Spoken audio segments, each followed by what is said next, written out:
این 4 صفت گفتن در آن شخص‌های یافت شود که در یک شخص اگر یافت شود از جمله 70,000 نفر میشود.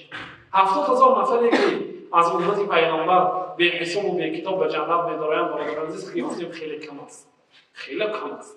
لیکن در روایت امام احمد آمده است که پیغمبر خدا وقتی که صحابه شکایت کردند که 70,000 نفر خیلی کم است، پیغمبر خدا گفتند که همراهی هر یک اون 70,000 نفر باز 70,000 نفری دیگر هست. 70,000 ضرب 70,000 یعنی تقریبا 4 میلیارد و 900 میلیون میشه. این هم کم است برادر عزیز. در همین عصری که ما زندگی میکنیم 2 میلیارد مسلمان است. ما این عصری دیگر عصری که دیگه 4 میلیارد میشه، تمام باقی مونده ها چی؟ بنابراین از بین همه امت پیغمبر الله تعالی اختیار کرده ایستاده این شخصیت‌های به جنت می‌دارند به حساب و به کتاب. آن گناهایی که کردید، بعضی عمل‌هایی که از شما از دست دادید، در وقت اجرا نکردید، به سبب آن که شما یگانه پرست هستید، خداپرست هستید، با الله تعالی چیزی رو شریک نآوردید، به حساب و به کتاب به جنت پروردگار درآورده میشید. فقام عکاشة بن محصن، یک عکاشه بن محصن از جا خیست. یا رسول الله ادعو الله ان یجعلنی منهم. یا رسول الله دعا کنید که خدا من از بین همون 70,000 نفر گرداند. پیغمبر خدا گفتند که انت منهم، تو از همونها هستی. فقام رجل آخر، ثانی یک مرد دیگر خیست. ادعو الله ان یجعلنی منهم. یا رسول الله دعا کنید که خدا منم از جمله آنها کنم. پیغمبر خدا گفتند که سبقك بها عکاشه. این مسئله با عکاشه پیش گذشته گفتند. یعنی این یک اسلوبه، حتی ضرب المثل زده میشه. این یک اسلوبه که همین خستگی هم دلش به سخت نرسیدن پیغمبر خدا و این اسلوبی که دیگرهای علاقه خسته هم نموندن. زیرا هم خسته اگر دعا کردن طلب کردن گیرد شاید در بین آنها شخصیت‌هایی که سزاوار نیستن. سبقك بها عکاشه، عکاشه که این مسئله به پیش گذشته، عکاشه که دیگر وعده گفتن خدا. ولی که ابوبکر و عمر نخستن مثلا یا رسول دعا کنید که منم از جمله آنها باشم. زیرا اینها با همون شخصیت‌هایی که از عکاشه که فضیلتاشون مرتبه‌هاشون بلند است، اینها از الله تعالی خودش میپرسن و اینها معلوم است جاهاشون. بنابراین در یگانه پرستی و یگانه انتخاب کردن پروردگار خیلی انسان باید کوشش و غیرت بکنه در این دنیا یگانه الله تعالی را عبادت کنه. توحید یگانه پرستی معنای دشبر لغوی در لغت عرب وحد توحیدا، الله تعالی را یگانه شماریدن، یک و یگانه اعتقاد کردن با الله تعالی کسی یا چیزی را شریک نآوردن. توحید به 3 قسم تقسیم میشه: توحید ربوبیت، توحید الوهیت، توحید اسماء و صفات. یعنی الله تعالی توحید ربوبیت در ربوبیتش یگانه است، در کارهایش یگانه است. کارهای پروردگار هر عملی که خدا میکنه یگان کسی عمل کرده نمیتواند، در کارهاش یگانه است.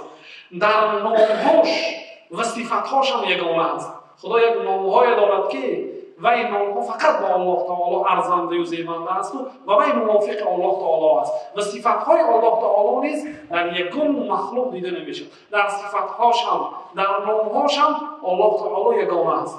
و توحید الوهیت سومین قسم توحید در عبادت هم یگانه است. این هر یک سه توحید موضوع علاوه است. محترم جان، توحید ربوبیت درباره کارهای پروردگار شما شاید در نوبت‌های آینده صحبت می‌کنیم که الله تعالی چه کارهایی کرد. ما و شما درباره کارهای پروردگار سخن می‌گوییم که خدا چه کارهایی کرد. در توحید ربوبیت هستیم. دوم توحید اسماء و صفات است. توحید نام‌ها و صفات‌های پروردگار. خیلی نام‌های زیاد دارد، صفات‌های عظیم دارد، بزرگ دارد، عالی دارد. همه نام‌هاش، همه صفات‌هاش در صفات‌هاش و نام‌هاش الله تعالی یگانه است.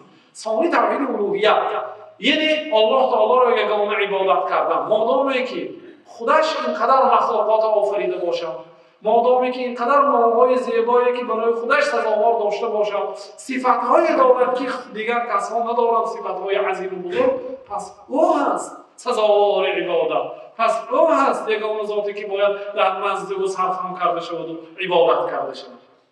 بنابراین باید در این سه توحید ما و شما معلومات داشته باشیم. زیرا برادران عزیز، کدام آدمی که خدا را بسیارتر شناسد او از خدا ترسنده‌تر میشود. پیامبر خدا گفتند که اینی اعلمکم بالله و اشدکم له خشیه. از همه عالمترین شما به الله تعالی من هستم و از همه خدا ترسترینم من هستم.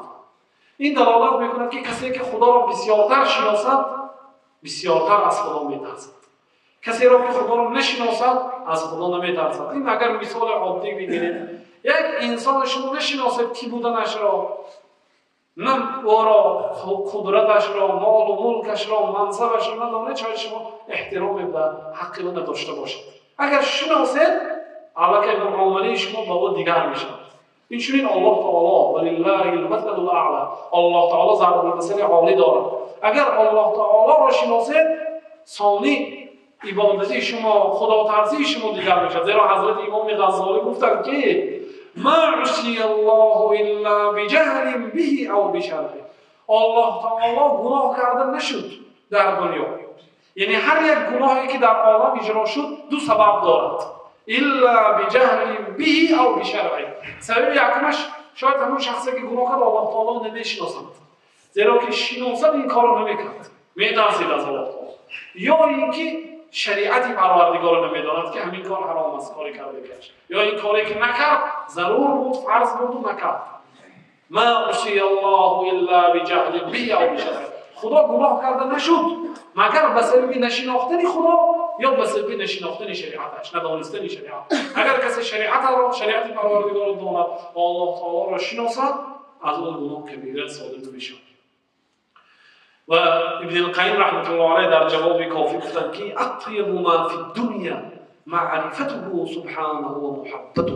در دنیا پاکترین چیز، با لذتترین چیز، از همه زیب و زینت دنیا، قیمتترین چیز در این دنیا شناختن الله تعالی و محبت الله تعالی است. برای چی؟ برای گپ برای ما گپی بیگانه حساب میشد.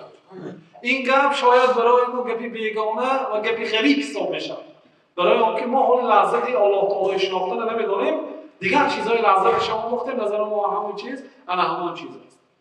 زیرا که لذت بردن با مخلوقات برادرای عزیز، خواه طعام باشد، خواه شراب باشد، خواه منصب باشد، خواه آبرو باشد، خواه همسر باشد، خواه فرزندان باشد، خواه مرکبی زیبا باشد، چیزی که شما سوار میشید، این لذت بردن با چیزهای دنیا هست، با مخلوق هست. مخلوق ماشین قیمت داشته باشید این مرکب چی هست؟ یعنی مخلوق هست. لباس قیمت داشته باشید این مخلوق هست، این خدا آفریده است.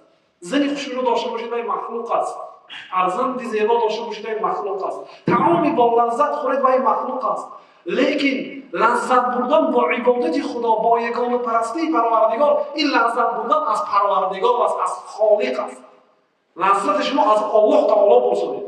بنابراین ابن القیم گفته که اطیب ما فی الدنیا، لذت با لذتترین چیز، پاکترین چیز، بهترین چیز در این دنیا معرفت الله سبحانه و محبته، معرفت پروردگار، شناختن پروردگار و محبت پروردگار، دوست داشتن پروردگار. این چیزا از بین ما نیست. محبت پروردگار در زبان ما است، الله تعالی در زبان ما است، لیکن در دل ما محبت پروردگار نیست. بنابراین باید این موضوع ها طرح کرده شود، در این موضوع ها صحبت کرده شود تا اینکه در دین مردم محبت پروردگار جایگیر شود و الله تعالی را مردم بشناسند که همه این توحید ربوبیت درباره کارهای پروردگار، نامهای پروردگار و صفاتهای پروردگار و توحید الوهیت که الله تعالی در خدا در عبادت یگانه است، سزاوار عبادت پروردگار است. فاذا ركبوا في الفلك دعوا الله مخلصين له الدين فاذا نجاهم الى البر فلما نجاهم الى البر اذا هم يشركون. الله تعالی مشرکای عرب نقل کرد، گفت که آنها وقتی که به کشتی سوار میشدند و طوفان میشد، دعوا الله مخلصین له الدین، الله تعالی را می‌خواند خالص الله تعالی خودش. اگر طوفان شود در کشتی در بحر، الله تعالی عبادت می‌کردند، دعا می‌کردند، نجات می‌پرسیدند. فلما نجاهم الى البر اذا هم یشرکون. خدا میگه وقتی که ما آنها نجات دهیم به خشکی برایند، با همون بتاشون عبادت می‌کردند، با شریک می‌آوردند الله تعالی. گفته مذمت کرد که درباره توحید ربوبیت ان شاء الله در آینده صحبت می‌کنیم. الله تعالی در سوره لقمان 5 عمل خود که متعلق به توحید ربوبیت است برادران عزیز با همین آیات سخن به آخر میرسانیم، این ذکر کرد. 5 عملش ذکر کرد پروردگار، 5 کارهایی که پروردگار عالم کرد این ذکر کرد. خداوند گفت که خلق السماوات بغیر عمد ترونها. یکمینش آسمان ها را به ستون آفرید. خلق السماوات بغیر عمد ترونها. الله تعالی ذات است که آسمان ها را به ستون آفرید. گفت پروردگار همین چه ذات است به ستون. برادران عزیز، زمین از آفتاب 300 میلیون مراتب خرد است. بعضی علمای فلک میگویند که قدر زمین در نزد آفتاب مانند سیب در زمین است. یک سیب بگیرید در زمین بذارید، زمین در نزد آفتاب همین قدر است. و ببینید آفتاب با چشمی که خدا داده است در نزد آسمان چگونه است. الله تعالی میگه الله تعالی ذات است که آسمان به ستون آفریده. یک مسجد کوچک به ستون آفریدن چگونه مشقت است. آسمان الله تعالی به ستون آفرید. اینقدر آسمانی بزرگه. زمین ببینید چقدر بزرگ است. یک زمین شهر خودتون ببینید چقدر عظیم است. زمین دنیا مشرق و مغرب ببینید چگونه عظیم است. در نزد آفتاب مانند سیب است. آفتاب در نزد آسمان چگونه است. الله تعالی آسمان به ستون آفرید. 7 طبق آسمان به ستون آفرید. یکی از کارهایش. دوم کارهایش وَأَلْقَى فِي الْأَرْضِ رَوَاسِيَ أَن تَمِيدَ بِكُمْ وَأَلْقَى فِي الْأَرْضِ رَوَاسِيَ أَن تَمِيدَ بِكُمْ. دوم کارهایی که در این آیت ذکر کرد، برای زمین گفت خدا کوههای آفرید که با زمین شما نلرزاند. کوهها به زمین خدا چه خلق بود؟ و جعلنا الجبال اوتادا. در سوره نبأ ما کوههای به زمین همچون میخ آفریدیم که زمینمون مستحکم دارد. خدا دومین کارش ذکر کرد که به زمین کوههای آفریدم که شما نلرزاند بندگان من. وَأَلْقَى فِي الْأَرْضِ رَوَاسِيَ أَن تَمِيدَ بِكُمْ وَبَثَّ فِيهَا مِن كُلِّ دَابَّةٍ. برای زمین از تمام نمود حیوان‌ها من آفریدم. حتی حیوانایی که برای ما گوشتش خدا حرام کرد، ما از دیگر چیزهاش استفاده بردنش حلال کرد، برای فایده ما هست. مثلا خوک گیرد خدا حرام کرد، لیکن مقصد آفرینش برای تازه کردن جنگل است. اما نجاست ها، پاروهایی که از دیگر حیوان ها میبراید، مقصد خدا آفریدنش از خوک این است که خوک جنگل تازه کرده همون نجاست و افلاس ها خورده میگردد. تا اینکه ما به جنگل برای شکاری بعضی حیوان ها برای ما همون نجاست نرسد. مثلا همه حیوانایی که خدا آفرید اگر چنده که ظاهرش برای ما حیوانی بیفایده است و بیفایده است. و بث فیها من کل دابه. سیومین کاری کردگیش تمامی مخلوق حیوانای آفرید. ببینید در دریاها چگونه نمودی ماهی ها است. همین رای به فایده ما است. همش امروز در دسترخوان ما گذاشته میشه. حیوانایی که میبینیم، از لباسی که میپوشیم از آنها هست. اکثریت چیزهایی که میگیریم هم از آنها هست. خدا گفت که برای زمین حیوانهای آفریدم. از تمامی نمودش. ثانی چی گفت؟ وَأَنزَلْنَا مِنَ السَّمَاءِ مَاءً فَأَنبَتْنَا فِيهَا مِن كُلِّ زَوْجٍ كَرِيمٍ. ثانی از آسمان آب نازل کردم. این برقی که ما استفاده میکنیم از آب است. ما به آب زنده نیستیم. وجعلنا من الماء كل شيء حي. ما همه چیز از آب زنده کردیم. به آب حیات نیست برادر عزیز. بنابراین خدا اولین مخلوقی که آفرید این آب است. آب. خدا گفت که وانزلنا من السماء ماء. ما چهارمین کاری که کردم، یکی از کارهایش آب را از آسمان نازل کردم. فانبتنا، به سبب آب پنجمین کار سبزانیدیم از زمین من کل زوج کریم. از هر یک نوع رستنی های و میوه و سبزوات و همه رویدنی های زمین از هر یک صنفش علاوه گوناگون، رنگهاش گوناگون و طعمش گوناگون ما آفریدیم. 5 چیز.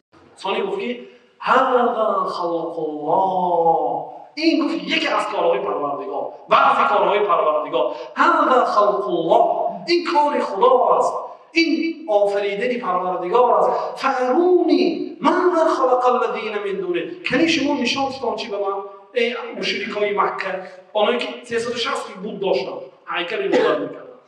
فارونی، برای من نشان دهید تا چی؟ ماذا خلق الذین من دونه، خداهای شما چی آفرید؟ بل الظالمون فی ضلال مبین. بلکه ظالمان یعنی مشرکان در گمراهی روشن و واضح هستند. خدای آیت 10 و 11 سوره لقمان است. یعنی خدا 5 چیز ذکر کرد که همه من این کارهای من کردم، یعنی برای من گوید چی؟ خداهای شما چیکار کرد؟ بنابراین مسئله توحید، خداپرستی، خداشناسی، یگانه پرستی خیلی مسئله بزرگ است و عظیم است. از سر بیام که وقت فرا رسید است و گذشت است، سخن به آخر میرسانیم. الله تعالی میگه ما قدر الله حق قدره، الله تعالی حقیقی قدرش به جان آوردن بندگان خدا. از جمله به قدر پروردگار به جان آوردن این درباره پروردگار صحبت نکردن است و درباره پروردگار علم نگرفتن است. در آخر سخن از الله سبحانه و تعالی پرسان هستیم که الله تعالی ما را داننده به نامهایش و صفتهایش و افعالش گرداند و از جمله بندگان خدا ترس گرداند. از این دنیا مسلمان وفات کرده در آخرت همراهی پیغمبران و نیکوکاران هم نشست و رفیق شدن و الله تعالی نصیب روزی گرداند. صلی الله وسلم علی نبینا محمد و علی آله و صحبه.